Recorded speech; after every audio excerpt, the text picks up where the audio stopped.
नाज़रीन आदाब, इस्तकबाल है। मैं हूं आपके साथ अबू हुरैरा। मुल्क कोरोना के बदतरीन दौर से गुजर रहा है। एक रोज में रिकॉर्ड 2 लाख से ज्यादा केसेस सामने आए हैं। आवाम में खौफ बढ़ता जा रहा है, तो दूसरी तरफ सरकारें लॉकडाउन को लेकर कोई ठोस फैसला नहीं कर पा रही हैं। यानी इंतजामिया और सरकार इस पसोपेश में है कि आवाम को कोरोना से बचाया भी जाए और लॉकडाउन की नौबत भी ना आए। महाराष्ट्र, यूपी और दिल्ली में हालात मजीद खराब हो रहे हैं। सवाल यह उठता है कि जब रोज बरोज हालात संगीन हो रहे हैं तो फिर लॉकडाउन से परहेज आखिर क्यों? आज इसी को हम समझने की कोशिश करेंगे कि आखिर कोरोना जब इतना संगीन होता जा रहा है, इतना खतरनाक होता जा रहा है, तो उसके खिलाफ मुनज्जम लड़ाई क्यों नहीं लड़ी जा रही है, या लॉकडाउन और सख्ती से परहेज क्यों किया जा रहा है? इसी को हम समझने की कोशिश करेंगे। बहुत खास मेहमान मेरे साथ डिबेट में जुड़ेंगे। मैं बहुत जल्दी अपने मेहमानों का आपसे तारुफ करा देता हूं। मेरे साथ बहुत खास मेहमान जुड़े हुए हैं। बीजेपी तर्जुमान राजीव पांडे साहब मेरे साथ डिबेट में जुड़ चुके हैं। इनके अलावा संजय द्विवेदी जी, जो कि तर्जुमान है शिवसेना के, वो भी इस डिबेट का हिस्सा है। कुछ देर में आम आदमी पार्टी और कांग्रेस के तर्जुमान भी इस डिबेट का हिस्सा होंगे। सबसे पहले मैं राजीव पांडे साहब आपसे शुरुआत करना चाहूंगा। राजीव पांडे जी, एक तरफ हम देख रहे हैं कि रिकॉर्ड कोरोना के केसेस बढ़ते जा रहे हैं मुल्क में, कोरोना दिन ब दिन खतरनाक होता जा रहा है, लेकिन जो कदम एडमिनिस्ट्रेशन और सरकार को उठाने चाहिए उसमें एक तरह से उतनी ज्यादा गंभीरता नहीं दिख रही, संजीदगी नहीं दिख रही है। राजीव पांडे जी।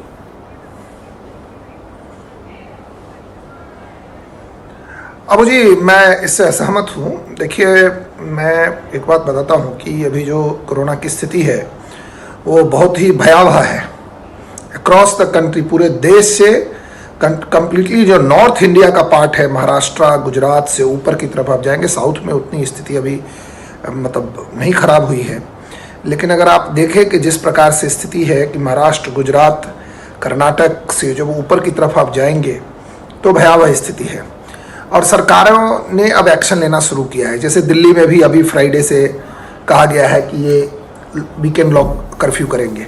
मैं महाराष्ट्र की बात आपको बताता हूँ। जितनी सख्ती और जितनी जो कोशिश महाराष्ट्र सरकार की पिछले 3 दिनों से चल रही है, अगर ये पिछले 1 महीने से चलती तो ये भयावह स्थिति 60,000 वाली नहीं होती। देश में 2 लाख के करीब कोरोना मरीज आ रहे हैं, उसमें 60,000 केवल और केवल महाराष्ट्र से आ रहे हैं। यही परिस्थिति, एक छत्तीसगढ़ छोटा राज्य है, वहाँ की भी भयावह। मैं देख रहा था आपके शो से आने से पहले कि कहाँ कहाँ एक्चुअली अगर 5-6 स्टेट आप देखें, जिसमें कर्नाटक है, महाराष्ट्र, गुजरात, बिल्कुल इसमें गुजरात और यूपी भी शामिल है। नंबर बढ़ गया है वहाँ। इन 4-5 स्टेट में जी मैं वही कह रहा हूँ। मैंने खुद गुजरात, कर्नाटक के पार्टी पॉलिटिक्स का विषय नहीं है। गुजरात में भी भारतीय जनता पार्टी की सरकार है, कर्नाटक में भी भारतीय जनता पार्टी की सरकार है, यूपी में भी। लेकिन अगर आप ये देखें तो केरला, पश्चिम पंजाब, छत्तीसगढ़, महाराष्ट्र, यहाँ कई महीनों से, मतलब लगभग 1 महीने से इनका बहुत ही तेजी से इनका कंट्रीब्यूशन रहा है कोविड नंबर में। अब जाकर के सारी सरकारें, जब out of the proportional blow हो गया है, तो सारी सरकारें ले रही है। मैं तो महाराष्ट्र सरकार की बात कर रहा हूं कि पिछले 3 दिनों से जिस प्रकार से एक्शन लिया गया है, अगर इसी प्रकार का एक्शन 1 महीने पहले लिया गया होता तो शायद मुंबई की स्थिति ऐसी नहीं होती, महाराष्ट्र की स्थिति ऐसी नहीं होती। यही चीजें तो हर जगह राजू पांडे जी लागू हो सकती है। यही बात आप यूपी के लिए भी कह सकते हैं, यही बात गुजरात के लिए कह सकते हैं, यही बात पंजाब, केरल, हरियाणा और तेलंगाना, सबके लिए यही बात कही जा सकती है कि किसी भी सरकार ने, मेरा सवाल यही था कि किसी भी सरकार ने संजीदगी से और गंभीरता से नहीं लिया कोरोना को।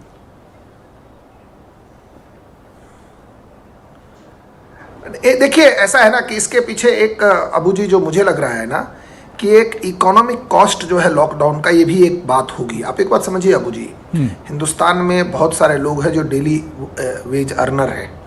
आपने देखा किस प्रकार से माननीय प्रधानमंत्री मोदी जी ने 80 करोड़ परिवारों को 1 साल से जो कम से कम जो अनाज है, जो गेहूं, दाल और चावल की जो बात है, उसकी कमी नहीं हो पाए। महाराष्ट्र सरकार ने भी अभी डिक्लेयर किया है, तो कम से कम तो क्या है ना कि एक प्रकार से हर सरकार के जो सरकार चलाने वाले लोग हैं, किसी प्रकार से हम नहीं, लोग बिल्कुल बिल्कुल कोई नवंबर कोई के भी बाद सरकार धीरे-धीरे कोई भी हमारी सरकार राजू इकोनॉमी पांडे जी पटरी यही पे आ रही सोचेगी थी। 6 कि महीने उसके मुल्क के लोग आवाम किसी तरह से परेशान ना हो। बिल्कुल सही बात आपने कही। मैं अगला सवाल राजू पांडे जी इसी बात पर मैं अगला सवाल आपसे लूंगा, लेकिन मेरे साथ एक और खास मेहमान जुड़े। मैं आता हूं राजू पांडे जी। अतहर जैदी साहब स्पोक्स पर्सन है आम आदमी पार्टी के, वो भी डिबेट में जुड़ चुके हैं। अतहर जैदी साहब, आपका भी बहुत इस्तकबाल है न्यूज़ 18 उर्दू में।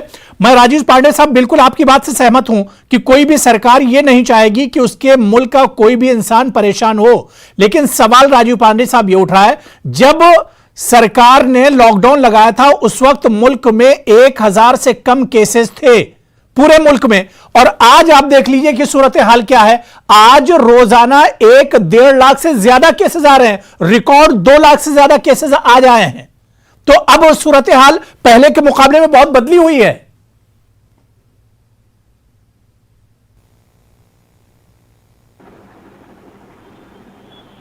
था तब लोगों को इस फ्लू का, इस जो कोरोना पेंडेमिक का क्या नेगेटिव है पॉजिटिव है, जिस प्रकार का था कि बहुत सारे जो इंडिया के खिलाफ बात करने वाले हिंदुस्तान, उन्होंने कहा कि हिंदुस्तान में तो 1.5 से 2 करोड़ लोग मर जाएंगे अगले 6 महीने में।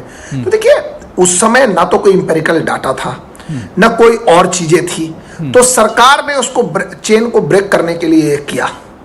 आज के डेट में अगर आप पहले से देखें तो एटलीस्ट कोविड में जो ऑक्सीजन की सप्लाई की कमी की बात चल रही है, हर स्टेट में ये एक परिस्थिति है।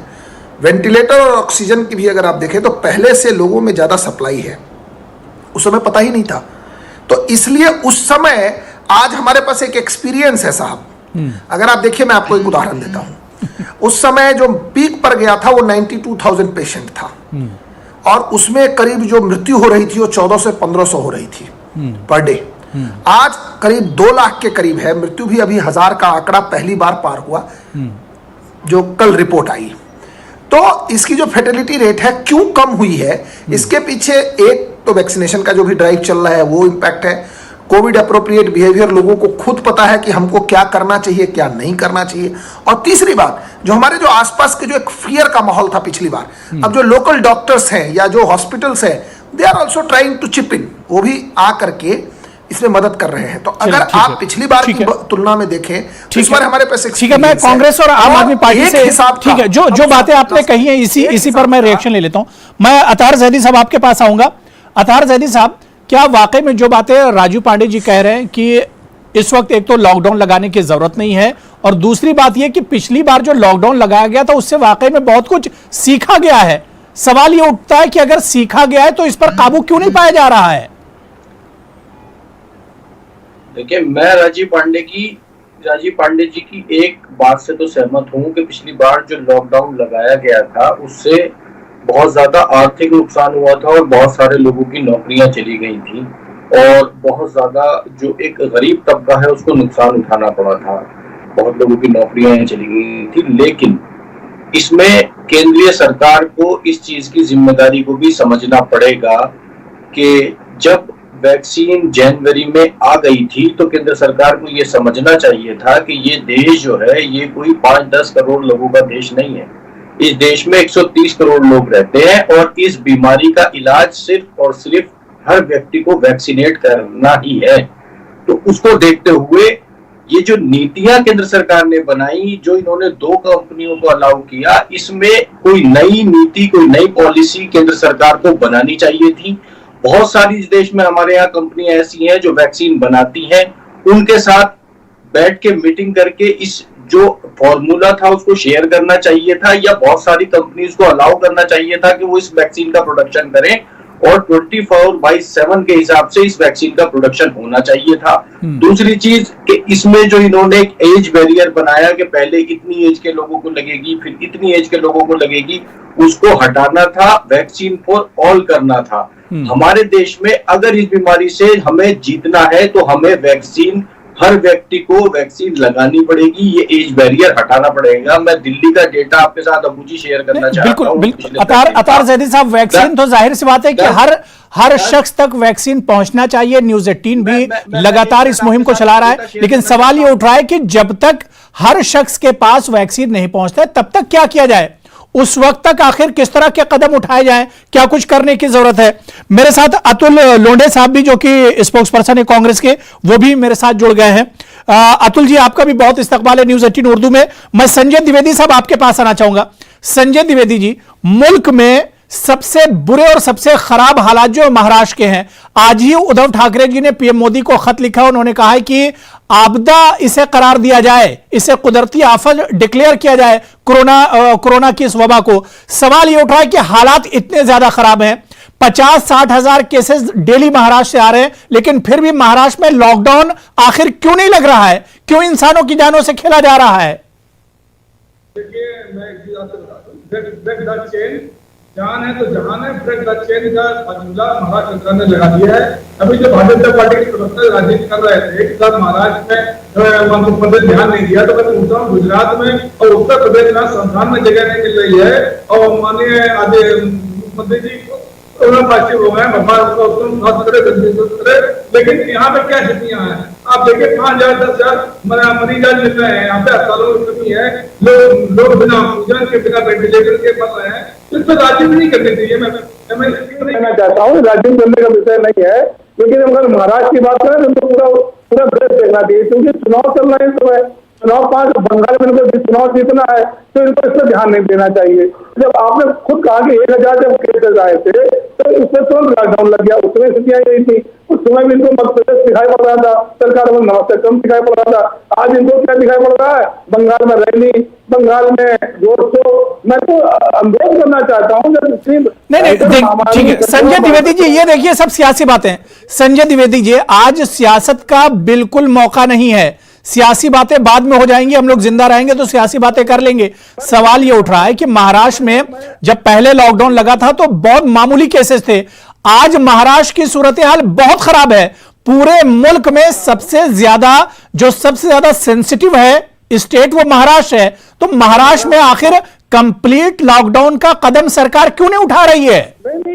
लॉकडाउन तो लगाया गया है, जो कंप्लीट लॉकडाउन टाइप का है, लेकिन ये सहूलतें दी गई है कि किसी कोई आम जनता को परेशानी ना हो, कोई दिक्कतें ना हो, लेकिन ये इस तरह का लगाया गया। और जो प्रवासी जनता कह रहे थे कि तब 2 महीने पहले से काम करना चाहिए था, माननीय उद्धव ठाकरे का बयान सुन लीजिए, पिछले 2 महीने से लगातार वो बयान दे रहे थे कि मास्क लगाइए, सोशल डिस्टेंसिंग करिए, हाथ धोइए, सैनिटाइज करिए, तो निरंतर बात कही जा रही थी। लेकिन चूंकि महाराष्ट्र की पॉपुलेशन, महाराष्ट्र में तो एक जगह से लोग नहीं आते हैं, पूरे भारतवर्ष से महाराष्ट्र में लोग आते हैं, जिनका वहाँ स्वागत होता है। ठीक है अतुल जी, ठीक है अतुल लोंढे जी, अतुल जी मैं आपके पास आऊंगा। जिस तरह के मुल्क में हालात बनते जा रहे हैं, एक दिन में 2 लाख से ज्यादा केसेस, पूरी ईमानदारी से बताइए, क्या रात में कर्फ्यू लगा देने से, कहीं कहीं पर 12 घंटे के लिए 144 लगा देने से, या कहीं कहीं पर कुछ वीकेंड लॉकडाउन कर देने से क्या यह परेशानी दूर होगी? क्या कोरोना को हम शिकस्त दे पाएंगे? पूरी ईमानदारी से बताइए। नहीं, सबसे पहले तो अबू भाई, मैं पूरी जो जनता है हमारे भारत की और भारत के बाहर भी जो रह रहे हैं, सबको रमजान की मुबारकबाद सबसे पहले मैं दूंगा और अल्लाह ताला से मैं प्रार्थना भी करूंगा कि इस संकट से पूरे दुनिया को जल्द से जल्द निकाले।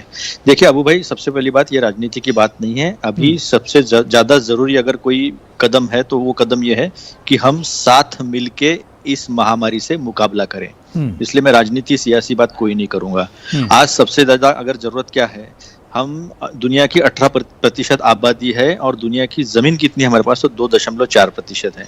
ऐसे कई इलाके हैं जहां पर लोग सट के रहते हैं, जहां हम लॉकडाउन डिस्टेंसिंग की बात करेंगे या अभी कुछ अलग अलग बातें करेंगे, उसके बहुत ज्यादा मायने नहीं रखते हैं। तो एक बात जरूरी है, आज लोगों को सरकार अपनी तरफ से पूरी कोशिश करेगी, लोगों को भी उसका साथ देना चाहिए। लोग आज बाहर निकल रहे हैं, लोग आज एक दूसरे से मिल रहे हैं। तो ये जो डबल म्यूटेंट वायरस जो नया ये सेकंड वेव में आया है, इसकी कैपेसिटी, इसकी स्पीड जो है संसर्ग फैलाने की, इन्फेक्शन फैलाने की, वो पिछले वेरिएंट से 60% ज्यादा है। इसका ये 67% पिछले वेरिएंट से ज्यादा डेंजरस है और वो सारा हमें दिखाई दे रहा है। तो अभी सिस्टम को अगर आराम देना हो, शाम को लोग ज्यादातर घुलते मिलते हैं, हमको मालूम है कहाँ कहाँ घुलते मिलते हैं, तो शाम का लॉकडाउन इसलिए होता है कि सिस्टम को भी थोड़ा रिलैक्सेशन मिले और दिन भर जो है वो सिस्टम काम कर पाए।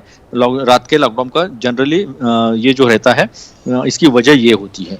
तो अभी कोई सुनने के मूड में नहीं है। महाराष्ट्र में लॉकडाउन, पूरी तरह लॉकडाउन जैसी स्थिति है। केवल इसेंशियल सर्विस, जरूरतमंद जो चीजें हैं, सब्जी तरकारी है, मेडिकल है, किसी को ट्रैवल करना है काम के लिए, अगर कोविड के लिए काम करने के लिए डॉक्टर जाएगा मुंबई जैसे शहर में, हर कोई कार से और बाइक से नहीं जा सकता है, उसको लोकल लेनी ही पड़ती है।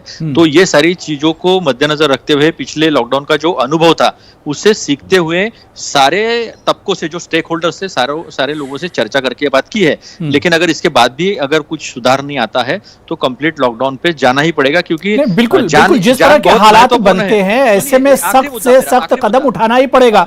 मैं राजू पांडे साहब आपके पास आना चाहूंगा। राजू पांडे जी, जो बात यहां पर अतुल जी ने कही कि पहले तो इस मामले पर पॉलिटिक्स नहीं होनी चाहिए, सबको साथ मिलकर आना होगा, तभी कोरोना को शिकस्त दे सकते हैं। राजू पांडे जी, सवाल यह उठता है कि किसी स्टेट में आप देख लीजिए नाइट कर्फ्यू लगाया गया है, कहीं पर 144 लगाया गया है, कहीं पर वीकेंड लॉकडाउन का ऐलान किया गया है। सवाल यह उठा है कि अलग अलग स्टेट में अलग अलग तरीकों से आखिर कोरोना से क्यों निपटा जा रहा है? इसके लिए कोई एक मैकेनिज्म क्यों नहीं बनाया जा रहा है, या इसे सेंट्रलाइज आखिर क्यों नहीं किया जा रहा है? जो लड़ाई है वो अलग अलग महाज पर क्यों लड़ी जा रही है? अबू जी, मैं आपसे सहमत नहीं हूं कि ये कोई सेंट्रलाइज हर स्टेट के पास सिस्टम है। मैंने अपने ओपनिंग रिमार्क्स में कहा कि जिस प्रकार से भी महाराष्ट्र में 3-4 दिनों से सरकार सीरियस हुई है इसके खिलाफ, ये कोई पॉलिटिकल मुद्दा है नहीं, हम सबको लड़ना है। और मैं आज मुंबई में या महाराष्ट्र में जिस प्रकार से परिस्थिति है, जिस प्रकार से सरकार कोशिश करिए, अगर जनता साथ दे दे तो एक वीक के भीतर, अरे कौन बोल रहा है भाई? अरे रुक भाई, रुके, कौन है ये भाई? सुनिए, मेरा क्या कहना है। संजय द्विवेदी ये सवाल कर रहे हैं कि आपने कहा कि महाराष्ट्र की सरकार से 4-5 दिन पहले ही सिर्फ सीरियस हुई है।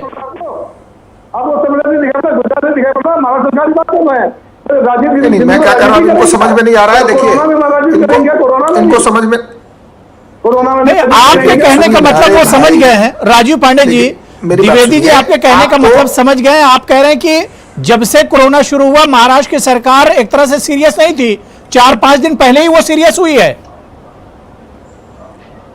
नहीं, जब एक्सपोर्ट कर गया, देखिए मेरी बात सुनिए, अभी दिल्ली में भी आज हुआ, दिल्ली में आज जाकर के जब 16,000 नंबर आ गया तब जाकर के केजरीवाल जी जागे हैं। लेकिन मेरा कहना, मेरी बात सुनिए, मेरी बात सुनिए, आप बहुत गलत बात कर रहे हैं। उत्तर प्रदेश को, मध्य प्रदेश को खतरे में डाला है। ठीक है द्विवेदी जी, एक एक करके बात कर लीजिए, मैं फौरन सबके पास आ रहा हूँ, 1 by 1। अबू भाई मुझे बात करनी। ठीक है, मैं आ रहा हूँ, अतुल जी मैं आ रहा हूँ। राजू पांडे जी बात पूरी कर लीजिए, मैं अतुल जी आ रहा हूँ। ठीक है राजू पांडे जी, आप जल्दी से बात पूरी कर लीजिए। अतुल जी आ रहा हूँ, द्विवेदी जी आपके पास। मेरा कहना है जी, हर स्टेट अपने हिसाब से एकदम एक्शन ले रही है। महाराष्ट्र की सरकार भी ले रही है, गुजरात की भी सरकार ले रही है, दिल्ली की भी सरकार ने आज लिया। और जहां तक ये बार-बार एक होता है कि इलेक्शन क्यों करा रहे, देखिए देश में जब तक इमरजेंसी डिक्लेयर नहीं होती इलेक्शन पोस्टपोन नहीं होता। अब जो हमारे मित्र शिवसेना के बैठे हैं वो नहीं कह सकते कि कल को इलेक्शन को पोस्टपोन करने के लिए एक नेशनल इमरजेंसी डिक्लेयर करना पड़ेगा। अब उन्होंने कल संविधान पढ़ा है कि नहीं पढ़ा है उसके बारे में मुझे ज्ञान नहीं है। मेरा कहना है इसलिए इलेक्शन की बात को हटाएं, इसमें कोई पॉलिटिक्स नहीं है, सारी सरकारें काम कर रही है। मैं बार-बार मैंने अपने ओपनिंग रिमार्क में कहा, अतुल जी कोई सवाल आपसे करना चाह रहे हैं। राजू पांडे जी सुन लीजिए, अतुल जी जल्दी आप क्या पूछना चाह रहे हैं? टूट जाएगा। ठीक है, मैं अतार जी आपके पास भी आ रहा हूँ। 23 करोड़ जनसंख्या का यूपी 1 लाख के अंदर टेस्ट कर रहा है। महाराष्ट्र आज 3 लाख के पास टेस्ट कर रहा है। महाराष्ट्र ने आज 4 लाख प्रतिदिन लोगों को वैक्सीन दी है और महाराष्ट्र की कैपेसिटी 6 लाख तक जाने की है, लेकिन हमें वैक्सीन नहीं मिल रही। 1 मिनट, तो जो ज्यादा टेस्टिंग करेगा वहां पर ज्यादा केसेस निकलेगी। आज गुजरात में कब्रस्तान में जलाने का, शमशान घाट में जलाने के लिए जगह नहीं है, दूसरे डिस्ट्रिक्ट में भेजना पड़ रहा है। ये जो लापरवाही कर रहे हैं बाकी के लोग, जो टेस्टिंग नहीं कर रहे, ट्रीटमेंट नहीं कर रहे, ट्रेसिंग नहीं कर रहे, इसका खामियाजा जनता को भुगतना पड़ रहा है। इसका एक ही इलाज हो सकता है, ये नेशनल इमरजेंसी है। और अगर इलेक्शन कोई बोला नहीं है कि आप चुनाव सामने करो, आप चारों फेज को एक ही फेज में खत्म करो। चलिए ठीक है, मैं अतार जैदी साहब से भी रिएक्शन ले लेता हूं, उसके बाद राजू पांडे जी में आऊंगा। अतार जैदी साहब, जो बात अतुल जी कह रहे हैं कि नेशनल इमरजेंसी है, मुल्क में इससे बुरे हालात नहीं आएंगे, क्या अभी इस बात का इंतजार किया जाए कि एक दिन में 5 लाख और 10 लाख केसेस आएंगे? क्या ये इमरजेंसी जैसे हालात नहीं है? देखिए, मैं यहाँ जितने भी हमारे पैनलिस्ट बैठे हुए हैं ना, खासकर जो बीजेपी के हमारे प्रवक्ता बैठे हैं, मैं इनसे ये कहना चाहता हूँ कि इस पे राजनीति ना करें कि इस स्टेट में ऐसा हुआ, इस स्टेट में ऐसा हुआ। आपकी क्या तैयारी थी? आप अपनी इंटरनेशनल इमेज बनाने में लगे हुए थे। आपने 11 करोड़ वैक्सीन हिंदुस्तान में लगी, 6 करोड़ आपने बाहर एक्सपोर्ट कर दी। आपने कितना वैक्सीनेशन ड्राइव को बढ़ाया, आपने कितना प्रोडक्शन बढ़ाया, आपको वैक्सीन कितनी ज्यादा तादाद में बनानी चाहिए थी और आपने कितनी बनाई। आपने पीएम केयर फंड में इतना पैसा लिया, उसका हिसाब दिया आज तक के बताइए कितने हॉस्पिटल्स आपने देश में बढ़ा दिए, कितने वेंटिलेटर्स आपने बढ़ा दिए, कितने ऑक्सीजन के सिलेंडर्स आपने प्रोवाइड करा दिए स्टेट्स को। तो यहाँ बैठ के ये कहना कि इस स्टेट में ये हो रहा है, इस स्टेट में ये हो रहा है, इससे तो फायदा नहीं है। ये वाकई में एक आपदा है जिसको केंद्र सरकार, ठीक है। राजू पांडे जी जवाब दे रहे हैं। राजू पांडे जी, क्या आपको लगता है मुल्क में अब कोरोना से जिस तरह के हालात हैं, क्या आपको लगता है कि अभी और इंतजार होना चाहिए या इस पर और सियासत होना चाहिए? नहीं, सियासत का कोई मसला नहीं है। हेल्थ जो है स्टेट सब्जेक्ट है, मैं इस पर कोई पॉलिटिक्स नहीं करना चाहता हूं। केजरीवाल ने कितने हॉस्पिटल बनाए एक साल में, वो केजरीवाल के प्रवक्ता को पता होगा, मैं उस बारे में बात नहीं करना चाहता। मेरा क्या कहना है, मेरे हिसाब से आज के डेट में जितनी भी सरकारें हैं देश में, वो सारी सरकारें मेहनत से और मजबूती से काम कर रही है। आप मेरी लाइन सुनिए। अरे भाई, बीच में मत बोलो, जब तुम बोल रहे थे मैंने एक शब्द नहीं बोला। सुनो, अतुल जी सुन लीजिए, अतुल जी सुन लीजिए, राजू जी पॉलिटिकल डिबेट कर लेंगे। लॉन्डे जी ने एक बात कही थी, अतुल जी पॉलिटिकल डिबेट का समय नहीं है ये आज का। अब मेरा कहना है, सारी सरकारें पूरी मजबूती से काम कर रही है, सब लोग मिलकर के काम करेंगे, हम इस कोरोना को ब्रेक कर देंगे। अतुल जी ने एक बहुत अच्छी बात कही कि 18% हमारे पास 2% लैंड है, 18% जनसंख्या है, तो इन्हें की सरकार रही, जनसंख्या में ये बाहर से भी इंपोर्ट कर लिए, देश में भी कोई पॉलिसी नहीं रही, इसीलिए तो ये हाल है। नहीं, बहुत अच्छा है। राजू पांडे जी, जाहिर सी बात है कि अब सियासत का वक्त नहीं है, सियासत का वक्त नहीं, सबको मिलकर ही कोरोना को हराना होगा। जब सब मिलेंगे, सब एक प्लेटफॉर्म पर आएंगे और कोरोना से लड़ने के लिए सेंट्रलाइज कोई मैकेनिज्म बनाया जाएगा। इसके लिए कोई रोड मैप तैयार करना होगा। और सवाल यह भी उठता है कि आखिर एक साल में हमने सीखा क्या है? एक साल के बाद अगर हर रोज 2 लाख या उससे ज्यादा केसेस आ रहे हैं, तो इस पर अब सरकार को भी सोचना होगा कि कोरोना मजीद खतरनाक ना हो, इसके लिए किस तरह के कदम उठाए जाएं और ज्यादा से ज्यादा सख्ती बरती जाए, क्योंकि इंसानी जानों से बढ़कर कुछ नहीं हो सकता है। बहुत बहुत शुक्रिया राजू पांडे जी, अतहर जैदी साहब, संजीव द्विवेदी जी और अतुल लोंडे जी, सभी का बहुत बहुत शुक्रिया मेरे साथ डिबेट में जुड़ने के लिए।